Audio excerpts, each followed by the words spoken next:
Hi everyone, in this video we will talk about the cars which a middle class family with an average income of 1 lakh to 2 lakhs per month can consider buying, and also we will discuss about the various factors that needs to be considered before buying any car. This video will help you make informed decisions, and also it will make sure that you don't burn your pocket after buying a car. So Jose, what do you think are the common mistakes people make before buying a car, especially the first time car buyers? In India, any car buyer, not the first time car buyer, make two major mistakes.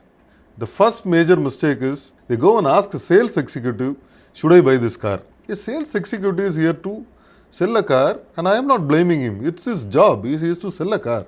If you go and ask him if this car is good, he will obviously say this car is good. This is how people make decisions. And the next thing is they go and ask a friend, should I buy a car? Your friend is owning a car. They will ask, should I buy this car? That car must be good for that friend. That need not be good for you. And if that person who is advising to buy that car, they may think in their perspective and tell. Might not be in your perspective. And another thing is most of Indians say what they own is good. So it's your responsibility to understand what is your requirement and finalize the car and go to a sales executive only to negotiate deals and close deals. So in India, when people reach an earning of 1 lakh per month, they start about discussing about a comfortable travel, right? Switching from two-wheeler to maybe four-wheeler. They start having these discussions in the family. So let's split this into two parts. One, we will discuss about families with a maximum income of 1 lakh per month, and then we will go for families with 1 to 2 lakhs per month. So if I have a monthly income of 1 lakh per month, what are all the cars that is available in the market? In a family with a family income of up to 1 lakh, it will be comfortable for them if they are buying up to 10 lakhs. Why I have come to this conclusion is, if they are paying 20% upfront money of must be around 2 lakh rupee, and if they are taking a loan of around 8 lakh, they must be paying around 16,000 rupees a month if they are going for 5-year loan. And I would advise not to take any loan more than 5 years, because the car's value will depreciate after 5 years so much, and you will end up paying so much of money in interest. So please take a loan tenure not more than 5 years. So is that 20% down payment mandatory? So in most of the loans, that would be the case. Sometimes they give even up to 100% on-road pricing also. But I would say better pay 20% at least down payment and take a 80% loan. So it's not only the monthly EMI that goes in, right? There are other factors that needs to be considered, like the fuel price per month, the insurance, yearly insurance, and then any unexpected expenses that could happen. So they need to set aside a part of money for that as well, right? So what do you think those expenses would be? If I'm going for a 8 lakh loan, what do you think those expenses would be? For a small car which must be around 10 lakhs, you would be spending 8 to 10 rupees per kilometer for fuel alone. So based on your usage, calculate how much you would be spending. And for a service, must be around 5 to 6,000 rupees for the 10,000 kilometer service, and the next 20,000 kilometer service, it would be little higher. So on an average, this would be the money they must be spending for a car. And apart from that, any incidents can happen. Dent or a scratch can happen. If it's a small thing, you will have to paint it on your own. If it's a big thing, you can claim your insurance. Tire wear and tears can happen. Your tire burst can happen. Your tear can happen. This would not be covered in a warranty or insurance. The average tire would be costing around 5,000 rupees. So these are all the expenses which would come to you. So even a 10 lakh rupee car, you may have to spend around 20 to 25,000 rupees a month, including your EMI. So have all this in mind. That's the monthly expense, and then there is an additional expense for insurance, right, per year. That would be another 20,000 per year. So you can add around 2,000 to 2,500 rupees. For that. Okay, so anywhere between 25,000 to 30,000 would be the expense. For a 10 lakh rupee car. Okay. If you are driving moderately, not 2,000 to 3,000 kilometers per month. Okay. So until now we were talking about the expenses part. So let's talk about what are the cars available in the market. There are so many cars available in the market for 10 lakh rupee. But I would advise anyone buying below 10 lakhs, the first preference would be for Maruti, because they are known for their reliability and fuel efficiency, and the service quality is also really good. But the only thing they fail is they don't score much in crash testing. But if your driving is limited to the city or a congested area, then you may not operate in high speeds and you are still safe. So I would advise better go for Maruti cars when you are buying it in a low budget. And if you are driving on the highway and if you are going to do higher speeds, I would say you can consider Tata cars which are safe. So any specific Maruti and Tata cars that you would suggest? Under 10 lakhs, I would suggest Baleno, Swift and the Ignis. Ignis doesn't score anything at all in crash test, but if it's a pure city car, then you can go ahead. What about the Tata cars? I would suggest the Punch, which is the latest platform. It has scored 5-star in crash test, which is very matured on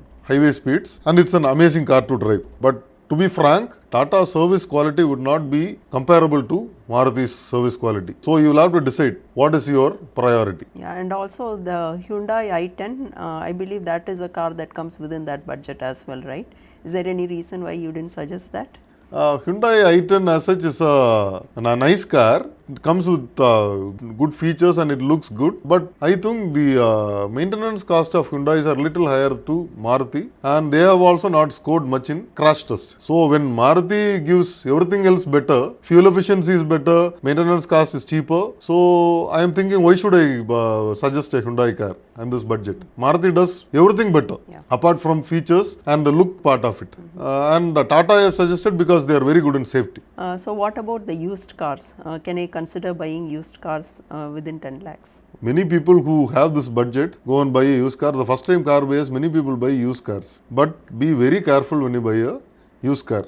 If you have a budget of 8 lakhs or 10 lakhs, I would never recommend buy a used car for 8 lakhs and 10 lakhs. If you had a budget of 8 lakh, you buy the 8 lakh car for 5 lakh and not a 25 lakh car for 8 lakh, because the maintenance cost of a 25 lakh car is a maintenance cost of a 25 lakh car. It will burn a hole in your pocket. Okay. And with a 1 lakh monthly income, you surely cannot maintain at all. Okay, so even if I get a luxury car within 10 lakhs, I should not go for it because of the maintenance cost. I am not even talking about the luxury cars. Luxury cars are even more worse. The mid-segment car, which must be costing around 25 lakhs, even please don't go and buy that. So anyone with a monthly income of 1 lakh, I would not suggest them to buy a German car at all. If they are buying it in the used car market, it's better to buy a Japanese car from the higher segment. For an example, I can give you Honda City. Honda City is an amazing car which is very reliable, decently fuel efficient, and it's going to run for years without giving any problem. So that's a car which costs around 15 to 20 lakhs. So don't go and buy a Skoda Octavia for 8 lakh rupee